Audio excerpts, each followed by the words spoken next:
প্রেত পক্ষ এখানে স্বাভাবিক একটি বিভ্রম। এই ঘটনা 7 বন্ধুকে নিয়ে, কিন্তু এখানে একজনের নাম আমি অপরিবর্তিত রেখে বাকি 6 জনের নাম বদলে দিয়েছি, কারণটা অজানাই থাক। এবার 7 জনের সাথে আলাপ করাই। প্রথম জন হচ্ছে সুমি, যার নাম আমি অপরিবর্তিত রাখলাম। তার পরের বন্ধুদের নাম হচ্ছে মণি, বাসন্তী, দিয়া, সৌমি, লিপি আর তৃষা। 2003 সালে এরা সবাই কলেজে ভর্তি হওয়ার পর ধীরে ধীরে এদের মধ্যে বন্ধুত্ব গড়ে ওঠে। এদের মধ্যে সুমি আর মণি স্কুলের দিন থেকে বন্ধু ছিল, আর বাকিদের সাথে পরবর্তীকালে কলেজেই আলাপ। এমন একটা সময় হয় পুরো কলেজে ওরা খুবই বিখ্যাত হয়ে উঠেছিল, বা বলতে পারো ওদের এই গ্রুপটা কলেজের মধ্যে একটা বিখ্যাত বন্ধুদের গ্রুপ। সবাই খুব তারিফ করত ওদের এবং ওদের বন্ধুত্বর। একসাথে ক্লাস করা, লাইব্রেরি যাওয়া, নোট শেয়ার করা, তারপর টিফিন খাওয়া, উইকেন্ডে কোথাও বেড়াতে যাওয়া বা সিনেমা দেখা, এরা মোটামুটি একসাথেই করত। ওদের মধ্যে যারা মেয়েরা রয়েছে তাদের কোনো ছেলে প্রপোজ করতে এলে একবার অন্তত ভাবত যাব কি যাব না, কেননা সেই ছেলেকে যদি পছন্দ না হয় তাহলে তাকে যে প্রত্যাখ্যান করা হয়েছে এটা পুরো কলেজ জেনে যাবে। এতটাই ফেমাস ছিল তারা। এভাবেই বেশ কাটছিল। ওরা একে অপরের বাড়িতেও যেত, তাই এদের পরিবারের মধ্যেও একটা বন্ডিং তৈরি হয়ে গিয়েছিল। প্রত্যেকেই মধ্যবিত্ত পরিবার থেকে ছিল, শুধু এদের মধ্যে তৃষার পরিবারের আর্থিক অবস্থা খুব একটা ভালো ছিল না, কারণ ওর বাবা মারা গিয়েছিলেন অনেক ছোটবেলায়। মাকে একা মানুষ করতে হয়েছিল তাকে। তৃষার মামারা তার মাকে সাহায্য করত, কিন্তু তার মামিরা সেটা পছন্দ করত না। তাই তৃষা টিউশন করে কিছুটা সাহায্য করত ওর মাকে। কলেজে পড়ার পুরো খরচ ও নিজেরটা নিজেই চালাতো, মামাদের কাছ থেকে টাকা নিত না। বাকি 6 জনও এসব জানার পর তৃষাকে সব রকম সাহায্য করত সামর্থ্য মতো। তৃষা এক জায়গায় টিউশনও পড়তে যেত, সেই খরচও সে নিজেই বহন করত। এবার আসি আসল ঘটনার সূত্রপাতে। পার্ট 1-এর রেজাল্ট বার হলো। সুমি দারুণ রেজাল্ট করলো। কলেজে প্রথম 5 জনের 1 জন আর 2টো সাবজেক্টে একেবারে শীর্ষস্থানে। সবাই খুব খুশি। প্রফেসররা সবাইকে ডেকে বললেন ফাইনালেও ভালো রেজাল্ট করতে হবে। সবাই সম্মতি জানালো। এরপর থেকে ক্লাসে সুমিকে আলাদা কেয়ার করতেন প্রফেসররা। সুমিও অনেক সময় স্টাডির আলোচনা করতে প্রফেসরদের হেল্প নিতে লাগলো। এতদিনে সুমি 7 জন বন্ধুর একজন ছিল, তবে এখন পুরো কলেজ ওকে একটু অন্য চোখে দেখতে লাগলো, অবশ্যই ভালো রেজাল্ট করার জন্যে। প্রাইভেট টিউশনেও একই ব্যাপার। সেখানকারও স্যার সুমির ওপর একটু বেশি নজর দিতে লাগলো, যাতে ও আরও ভালো রেজাল্ট করতে পারে। ওরা সবাই মিলে একদিন সুমির ভালো রেজাল্টের সেলিব্রেশন করতে বাইরে খেতে গিয়েছিল, যার পুরো খরচ সুমিই করেছিল। এসব মিটে যাওয়ার পর থেকে সুমির মধ্যে কিছু পরিবর্তন লক্ষ্য করে ও নিজে। আগে ও অনেক বেশি এনার্জেটিক ছিল, প্রাণোচ্ছল ছিল, কিন্তু দিন দিন কেমন যেন ক্লান্ত হয়ে যেতে লাগলো। খেতে ইচ্ছে করে না, মায়ের বকুনির ভয় খেতেই হয়। পড়তে যেতে ইচ্ছা করে না, স্নান করতে ইচ্ছে করে না, কারোর সাথে বেশি কথা বলতে তার অনীহা। এমন আরো অনেক কিছু পরিবর্তন হতে লাগলো তার মধ্যে। শুধু মনে হয় ঘুমাই, সারা দিন রাত ঘুমিয়ে থাকি। কলেজে গেলে ক্লাস করার পর যখন লাইব্রেরি গিয়ে সবাই মিলে আড্ডা মারত, তখন ওর একটু ভালো লাগতো। সবাইকে ওর নিজের এই অসুবিধার কথা বলল, তখন সকলে ওকে বলল যে তুই রাত জেগে পড়ছিস, ঘুম কম হচ্ছে আর টেনশনও করছিস। আসলে ভালো রেজাল্টের প্রেশার রয়েছে তার উপরে। ও এটা ভাবছে যে পরে যদি এই নাম্বারটা ও না পায়, টেস্টে ভালো রেজাল্ট করেছে, আসল পরীক্ষায় যদি খারাপ নাম্বার পায়, এই সবই ঘুরছে ওর মাথার মধ্যে। সকলে এই কথাই বলে। তারপর বন্ধুরা ওকে নিয়ে একটু ঠাট্টা তামাশা করে যে এত ভাবিস না যে যতই ভালো রেজাল্ট করি না কেন পরে সেই বিয়ে করে সংসারই করতে হবে, এই বলে ওরা প্রচণ্ড হাসাহাসি করত। এইভাবে প্রায় 6-7 মাস পেরিয়ে যাওয়ার পর সুমির অসুবিধা আরও বাড়তে থাকলো। ওর মনে হতো যে রাতের বেলায় ঘুমোবার পর ওর শরীরে কেউ স্পর্শ করার চেষ্টা করছে। তন্দ্রাচ্ছন্ন অবস্থাতেই ও শুনতে পাচ্ছে কেউ যেন ওকে ফিসফিসিয়ে কিছু একটা বলছে, যার একটা মানেও ও জানে না। মাঝে মাঝে বেশ ঠান্ডা লাগতো, আবার গায়ে চাদর টেনে নিলেই গরম লাগা শুরু করত। কম খেতে খেতে ওর ওজন এতটাই কমে গিয়েছিল যে মাঝে মাঝেই ওর মাথা ঘোরা শুরু করলো। অনেক শারীরিক প্রবলেম দেখা দিল ওর মধ্যে। বাড়ি থেকে ডাক্তার দেখানো হলো। ডাক্তার ওষুধ দিলেন এবং বললেন কয়েকদিন টোটালি বেড রেস্ট করতে হবে ওকে, কলেজ যাওয়া বন্ধ রাখতে হবে বলে দিলেন ডাক্তার। বাড়ি থেকে কলেজে জানানো হলো, তারাও ব্যাপারটা কনসিডার করলেন, কারণ ও অ্যাবসেন্ট হতো না কোনো ক্লাসেই। সুমির সব সময় মনে হতে লাগলো যে কেউ আছে ওর আশেপাশে, যে কিনা ওকে নজর রাখছে। বাড়িতে ঘটতে থাকলো অদ্ভুত সব ঘটনা। ওদের বাড়িতে একটা পোষা পাখি ছিল। সেই পাখিটাকে একদিন সুমি খাবার খাওয়াতে গেছে। খাবার পরেই সেই পাখিটা হঠাৎ করে ছটফট করতে করতে মরেই গেল। সুমি প্রচন্ড কষ্ট পেল। এত বছর ধরে ওই পাখিটা ওদের বাড়িতে রয়েছে আর হঠাৎ করে মরে গেল। রান্না করা খাবার মাঝে মাঝেই পচে যেতে লাগলো ওদের বাড়িতে। সুমির মা একদিন ওকে বলল, জানিস বাড়ির গাছগুলো কেমন যেন শুকিয়ে যাচ্ছে। আমাদের বাড়ির তুলসী গাছটা যেটা পুজো করা হয় সেটা তো প্রায় মরেই গেছে। কি যে হচ্ছে আর কেন যে হচ্ছে কেউ বুঝে উঠতে পারল না। এ তো গেল সুমির আর সুমির বাড়িতে ঘটে যাওয়া নানান সব ঘটনা। একদিন সুমির বাবার অফিস থেকে ফেরার পথে অ্যাক্সিডেন্ট হয়। খুব মারাত্মক চোট না লাগলেও পায়ে চোট লেগে ফুলে গিয়েছিল এবং বেশ কিছুদিন বাড়িতেই থাকতে হয় তাকে। সুমির বন্ধুরা কিন্তু এই সময় সুমিকে প্রচুর সাহায্য করেছিল। তারা দেখা করতে আসতো, নোটস দিয়ে যেত, কিন্তু তবুও সুমির মন উদাসীন। কিছুটা সুস্থ হওয়ার পর সুমি আবার কলেজ যেতে শুরু করে। সেই একই বেঞ্চে বসে, কিন্তু বন্ধুদের মধ্যে একটা বিশাল পরিবর্তন লক্ষ্য করে সুমি। ওকে ফেলে রেখেই ওর বন্ধুরা টিফিন করতে চলে যায়। ওকে যাবার সময় একবারও জিজ্ঞাসা করে না যে তুই খাবি কিনা। যখন ওরা আড্ডা দিত তখন সুমি সেখানে গেলে ওরা টপিক চেঞ্জ করে নিত, না হলে ব্যস্ততা দেখিয়ে সরে যেত এক এক করে। সুমি ব্যাপারটাকে গ্রাহ্য করল না। ও ভাবল বন্ধুরা হয়তো মজা করছে ওর সাথে, এতদিন পরে এসছে তো কলেজে, তাই। ফাইনাল এক্সাম একেবারে সামনে, কিন্তু সুমি একেবারে একা হয়ে গেছে। খুব কান্না পেত ওর। কেন হলো, এমন কি করেছে ও? সুমি মনে মনে ভাবল, টেস্ট এক্সামে ভালো করলাম বলে সবাই কি এরমটা করছে? ওরা আমার সাথে কথা বলাটাও বন্ধ করে দিয়েছে। আর থাকতে না পেরে সুমি বাকি 6 জনকে জিজ্ঞাসা করল, আমার সব থেকে ভালো বন্ধু হয় তোরা এরকম করছিস আমার সাথে, কি দোষ আমার? বাকি 6 জন যা উত্তর দিল সেটা শোনার জন্যে সুমি একেবারেই প্রস্তুত ছিল না। সবাই ওকে বলতে লাগলো, তুই একটা স্বার্থপর, লোভী, একটা ক্যারেক্টারলেস মানুষ। ভালো ভালো, তুই ভালো মেয়ে, তুই কেন আমাদের মতো হতে যাবি? তুই তো জব করবি, তুই তো কাজ করবি, টাকা রোজগার করবি, আর তারপর আমাদের খিল্লি করবি। এমন অনেক কথা সুমিকে তার বাকি 6 জন বন্ধু শোনালো। সুমিকে যেন বোবায় ধরে নিয়েছিল সেদিন। পরে ও মনির বাড়িতে যায়, যে কিনা ওর স্কুলের বন্ধু ছিল, এবং ওর কাছে গিয়ে জানতে চায় কেন এমন ভাবনা হলো ওদের। মনি জানায় যে তার টেস্টের রেজাল্ট ভালো করাই এর জন্য দায়ী। ও এখন অনেক ফেমাস কলেজে, সবাই ওর কাছে আসে, আর আমাদের কেউ পাত্তা দেয় না, এটাই কারণ। সুমি বলে যে আমি ভালো রেজাল্ট করাতে তো তোরাও খুশি হয়েছিলি, তাহলে আজ কেন এমন বললি? বন্ধু হয়ে বন্ধুকে এত হিংসা, ছি। এই বলে ও চলে আসে আর একটা জেদ চেপে বসে যে আরো ভালো রেজাল্ট করে দেখিয়ে দেবে ও। পুরো কলেজ জেনে গেল যে সেই 7 বন্ধুর বিচ্ছেদ ঘটেছে। তাদের বাড়ির লোকেরাও সব কথা জানল। সুমি সেই টিউশনে যাওয়াও বন্ধ করে দিল যেখানে বাকি 6 জন যেত। একজন স্যার সুমির বাড়িতে আসতো তাকে পড়াতে। সেই স্যার সুমির বাড়িতে আসতো একটা সাইকেলে করে। একদিন সেই স্যারের একটা ছোট্ট অ্যাক্সিডেন্ট হয়। তিনি সাইকেল থেকে পড়ে গিয়ে তার পায়ে ভয়ানক চোট পান, আর তার পড়াতে আসা বন্ধ হয়ে যায়। সুমি রাতে ভয়ের স্বপ্ন দেখতে লাগলো, ঘুমোতে ভয় পেত, প্রচন্ড খিটখিটে হয়ে গিয়েছিল ও। ঘর অন্ধকার করে কি সব ভাবত, বিছানায় না শুয়ে মাটিতেই পড়ে থাকত।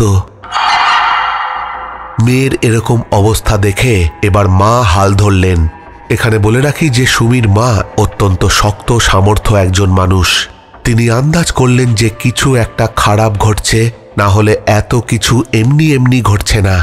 তিনি ভগবানে বিশ্বাস করতেন, তাই সুমির হাতে একটা মা কামাক্ষার মন্দির থেকে আনা সুতো পরিয়ে দিলেন ওর মা। সামনে পরীক্ষা, তাই দেরি করা যাবে না। ডাক্তারের ট্রিটমেন্ট চলল, কিন্তু এদিকে তার মা তারই পরিচিত এক তন্ত্র সাধিকাকে সমস্ত ঘটনা জানালেন। সেই সাধিকা সুমির মায়ের পরিচিত ছিলেন। সব শুনে তিনি একটা পাখির পালক দিলেন আর জায়গা মতো সেটা রেখে দিতে বললেন। তিনি সুমির মাকে এটা বলে দিলেন যে যেদিন এই পালকটা সেই জায়গায় রাখবে, পরের দিন সকালে উঠে যদি দেখো যে সেই জায়গায় সেই পালক আর নেই, তবে বুঝবে তোমার মেয়ের ওপর কালা জাদু করা হয়েছে। যেমনটা সেই সাধিকা বলে দিয়েছিলেন ঠিক তাই হলো। বাড়ির যেই জায়গায় সেই পাখির পালক সুমির মা রেখেছিলেন, পরের দিন সকালে উঠে দেখলেন সেইখানে সেই পাখির পালক নেই। ওর মা সুমিকে নিয়ে ছুটে গেলেন সেই তন্ত্র সাধিকার কাছে এর প্রতিকার জানতে, আর কে করেছে এই কালা জাদু সেটাও। সুমিকে দেখে তিনি বুঝলেন যে তার ক্ষতি তেমন করে উঠতে পারেনি, কারণ ঈশ্বর তার সহায় হয়ে আছেন। তিনি এও জানান যে শারীরিক ক্ষতি সেভাবে না করতে পারার জন্যে মানসিক ক্ষতি করার চেষ্টা করা হচ্ছে, তাই আজ সুমির এই অবস্থা। এরপর সেই সাধিকা সুমির মাকে জানায় যে তাকে যজ্ঞ করতে হবে, পুজো বিধি সম্পন্ন করতে হবে এই কালা জাদু আর তার মেয়ের ওপর এই প্রকোপ ভেঙে ফেলতে। তিনি তাই করলেন। তারপর তিনি একটা অদ্ভুত কথা বললেন। তিনি সুমিকে বললেন যে তার একটা বইয়ের মধ্যে একটা শুকনো ফুল আছে, সেটা জলে ফেলে দিতে হবে। সেটা কোন বই আর কোন পেজে রয়েছে তার নম্বরও তিনি বাতলে দিলেন সুমিকে। তারপর তিনি আরেকটা অদ্ভুত কথা বললেন যে ওর পড়ার টেবিলে জন্মদিনে গিফটে পাওয়া একটা কার্ড রাখা রয়েছে, সেটা যেন সে ছিঁড়ে পুড়িয়ে দেয়। কারণ জিজ্ঞাসা করাতে তিনি বললেন ওটা রক্ত দিয়ে লেখা হয়েছে। আর সবশেষে তিনি বললেন আলমারিতে একটা লাল সালোয়ার আছে, যেটা সুমি তার এক বান্ধবীকে পরতে দিয়েছিল। তিনি বললেন যে বাড়িতে গিয়ে দেখতে যে সেই সালোয়ারের কাপড়ের কিছু অংশ খুব সাবধানে কেটে নেওয়া হয়েছে। আর তিনি আদেশ দিলেন যে সেটাও পুড়িয়ে দিতে হবে। তিনি বললেন সব ঠিক হয়ে যাবে, কিছু চিন্তা করতে না। একটা কথা তিনি মনে করিয়ে দিলেন সুমিকে। তিনি বললেন সবসময় মনে রাখবি, রাখে হরি মারে কে।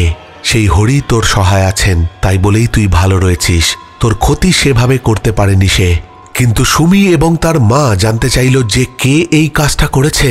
তখন সেই সাধিকা মুচকি হেসে সুমিকে বললেন, এতক্ষণেও কি বুঝতে পারিসনি যে এই কাজটা কে করেছে? বইয়ের মধ্যে ঠাকুরের ফুল বলে রাখতে তোকে কে বলেছিল? যে জন্মদিনের কার্ড তোর টেবিলে রাখা রয়েছে, সেই কার্ড তোকে কে দিয়েছিল? আর তুই তোর লাল সালোয়ার কাকে পরতে দিয়েছিলি, তোর কি মনে নেই? সুমির মাথায় যেন বাজ পড়ল। সেই 6 জনের মধ্যে লিপি এই কাজটা করেছে।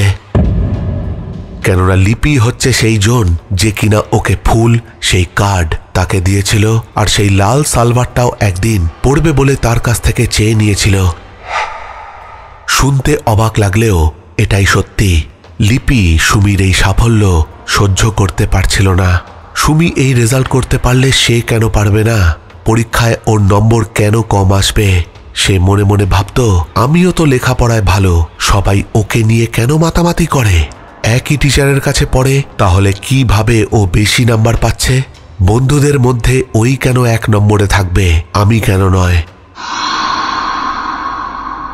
এরপর যে কথাটা বলতে যাব সেটা আরো ভয়ানক এবং দুঃখজনক।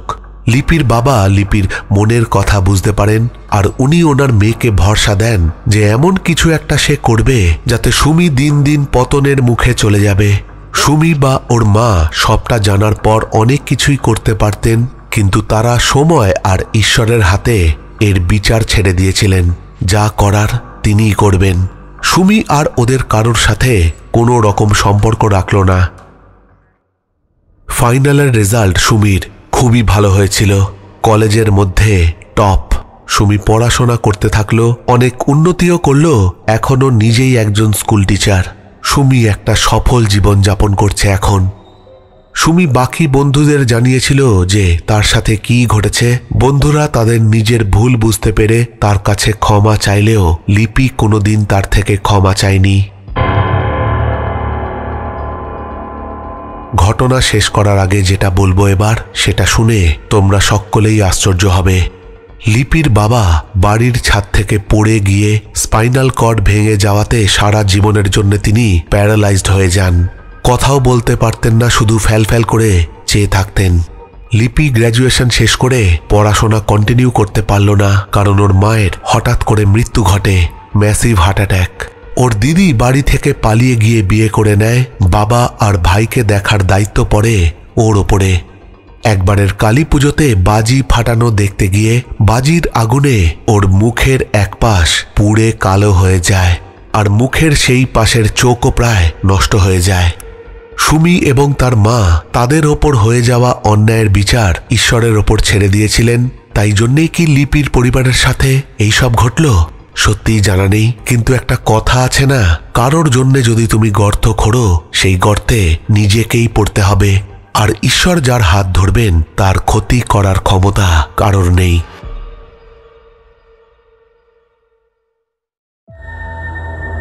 প্রেত পক্ষ এখানে স্বাভাবিক একটি বিভ্রম। তো এই ছিল প্রেতপক্ষের 173 নম্বর এপিসোডের ঘটনাটি পাঠিয়েছিল নন্দিনী দে। সত্যি একটা অদ্ভুত ঘটনা শুনে নিলাম। বন্ধুদের মধ্যে এরকম ঘটনা সত্যি দুঃখজনক। কেউ যদি উন্নতি করে পড়াশোনায় বা যে কোনো দিকে, তাকে আটকাবার ক্ষমতা কিন্তু কারোর নেই। যদি কেউ বিপথে গিয়ে অসৎ রাস্তা অবলম্বন করে তার ক্ষতি করার চেষ্টা করে, তার কিন্তু ফল ভালো হয় না। আর আমরা সেটা দেখতেই পেলাম এই ঘটনায়। নন্দিনী, একটা খুব সুন্দর ঘটনা তুমি পাঠিয়েছ। আজকে আমার গলার অবস্থা খুব একটা ভালো নেই, তাও তোমাদের ঘটনাটা পড়ে শোনালাম। আজকে একটা ঘটনাই থাকবে, তাই জন্য তোমরা কিছু মনে করো না। ঘটনা কেমন লাগলো অবশ্যই কমেন্ট করে জানাবে। চলে যাব আজকের শাউট আউটের দিকে। সোনু সরকার লিখেছে, অসাধারণ লাগলো দুটো ঘটনা। প্রথমটাও দারুণ ছিল, আর দ্বিতীয়টা আরো আমার ভালো লেগেছে। একটা অলৌকিক ঘটনা শুনে নিলাম। অনেক বিভিন্ন ঘটনা শুনছি আমি। মানুষ যখন শেষ নিঃশ্বাস ত্যাগ করতে যান, তখন একটা আলো তারা দেখতে পান। কিছু মানুষ আছে যারা ফিরে আসেন সেইখান থেকে, কিন্তু মৃত্যুর কাছ থেকে ফিরে আসার পর কিছু না কিছু শরীরের অসুবিধা দেখতে পাওয়া যায়। বড়ই অদ্ভুত ব্যাপারটা, যেটা একটা রহস্য।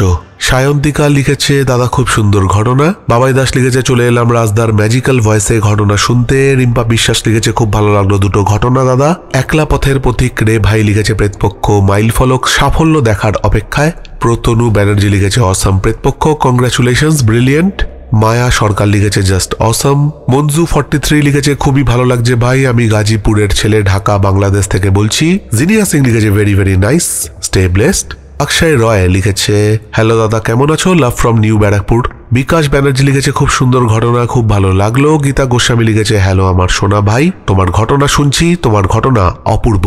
সুমিত্রা পট্টনায়ক লিখেছে, যতই দিন যাচ্ছে প্রেতপক্ষ ততই পরিণত হচ্ছে। কত রকম ঘটনা যে ঘটে যাচ্ছে চারপাশে, সত্যি জানতে পেরে খুব ভালো লাগছে। একঘেয়েমি নয়, প্রতিটা এপিসোডেই আলাদা আলাদা চমক। আরো বড় হোক আর অনেক এগিয়ে যাক আমাদের পরিবার। লাবণী 1233 লিখেছে, ওয়েট করে থাকি কখন তুমি নিউ এপিসোড দেবে। বিশ্বনাথ দাস লিখেছে, খুব ভালো লাগলো রাজদা দ্বিতীয় ঘটনাটি। নন্দিনী দে লিখেছে, অসাধারণ লাগলো ঘটনা, তোমার ভয়েসে খুব মন খারাপের মধ্যে অনেকটা ভালো লাগলো। সুতপা নাগ লিখেছে, প্রেতপক্ষের প্রত্যেকটা এপিসোডের প্রতিটা গল্প এক এক ধরনের ভয়ঙ্কর, সুন্দর আর ইউনিক, যার জন্য কখনোই একঘেয়েমি আসে না। আর এটাই প্রেতপক্ষের রাজদার সাফল্য। প্রে করি এই সাফল্য যত দিন যাবে ততই যেন বাড়ে। ঘটনা দুটোই বেশ ভালো ছিল, তবে ঠাকুমার ভয়েসের রাজদাকেই যেন ঠাকুমা মনে হচ্ছিল। থ্যাংক ইউ সুতপা, এটা কমপ্লিমেন্ট হিসেবেই নিলাম। পাপড়ি চক্রবর্তী লিখেছে, এই যা দেরি হয়ে গেল রাজদা, এসে গেছি ভয় পেতে, লাইক কমেন্ট করে শুনছি, ভালো থেকো। মনীষা পান্ডা লিখেছে, তোমার গলায় ঘটনা শোনার জন্য পাগল হয়ে যাই আমি, খুব মিস করছিলাম, কখন আসবে এপিসোড। অর্ণব হালদার লিখেছে, দাদা স্টোরিগুলো ছোট হয়ে যাচ্ছে দিন দিন, একটু বড় স্টোরি আপলোড করুন। এখানে বলতে চাই যে অনেকেই আমাকে বলে যে বড় স্টোরি আপলোড করতে। সত্যি কথা বলতে, যেমন স্টোরি আমার কাছে আসবে আমি তো সেরকমই ঘটনা দেব। কারুর পাঠানোর ঘটনা তো আমি নিজে থেকে বড় করে দিতে পারি না, তাই বড় ঘটনা আসলে অবশ্যই বড় ঘটনা দেব। সুরাজ ধানুকি লিখেছে, দাদা ঘটনা শুনতে এসে গেছি, এই ঠান্ডায় দাদার ঘটনা আর কি চাই, লাভ ফ্রম ডোমজুর। বিপুল হালদার লিখেছে, আজকের ফার্স্ট ঘটনাটা খুব ভালো ছিল, একটা সময়ের জন্য খুব ভয় পেয়ে গিয়েছিলাম। ইন্ডিয়া পাল লিখেছে, ফার্স্ট ঘটনাটা শুনে আমার চোখে জল চলে এলো, আমি ওই বয়সে আমার প্রিয় দাদুকে হারিয়েছিলাম ক্যান্সার রোগের জন্যে। তো এই ছিল শাউট আউট পর্ব। এই সব কটা কমেন্টই এসছে ঠাকুমার শেষ দেখা কানা দাদু এক স্বাধীনতা সংগ্রামীর ঘটনা প্রেতপক্ষের 171 নম্বর এপিসোডকে উদ্দেশ্য করে। তোমরাও যদি আমাকে ঘটনা পাঠাতে চাও তাহলে পাঠিয়ে দিতে পারো আমাদের অফিসিয়াল ইমেল আইডি pretpokho@gmail.com এ। যারা ফেসবুক স্যাভি তাদের জন্য রয়েছে আমাদের প্রেতপক্ষের ফেসবুক পেজ ইনবক্স। সব থেকে সহজ উপায় হচ্ছে আমাদের হোয়াটসঅ্যাপ নাম্বার হচ্ছে 9432129921। এখানেও তোমরা ঘটনা টেক্সট বা ভয়েস করে পাঠিয়ে দিতে পারো। তবে ঘটনা পাঠাবার আগে একটা জিনিস দেখে নিও যে সেই সব ঘটনা যেন অন্য কোনো সোশ্যাল মিডিয়া প্ল্যাটফর্ম বা ইউটিউব বা যেখান থেকে হোক তুলে নেওয়া বা কপি করে নেওয়া ঘটনা যেন না হয়। ঘটনা যেন এক্সক্লুসিভলি প্রেতপক্ষের জন্য হয়, এটা তোমাদের দেখে পাঠাতে হবে। কেননা কপিড কন্টেন্ট যদি তোমরা পাঠাও তাহলে একটা কপিরাইট ক্লেম আসার ভয় থেকে যায়, আর কপিরাইট ক্লেম আসলে স্ট্রেট অ্যাওয়ে সেই ভিডিও আমাকে ডিলিট করে দিতে হবে। তোমাদের প্রত্যেক এপিসোডেই বলি, তাই আজকেও বললাম। তাহলে আজকের মতো এখানেই শেষ করছি। ফিরে আসবো পরের সপ্তাহে নতুন কোনো ঘটনা নিয়ে। ততক্ষণের জন্য তোমরা সকলে ভালো থেকো। Love you all, tata.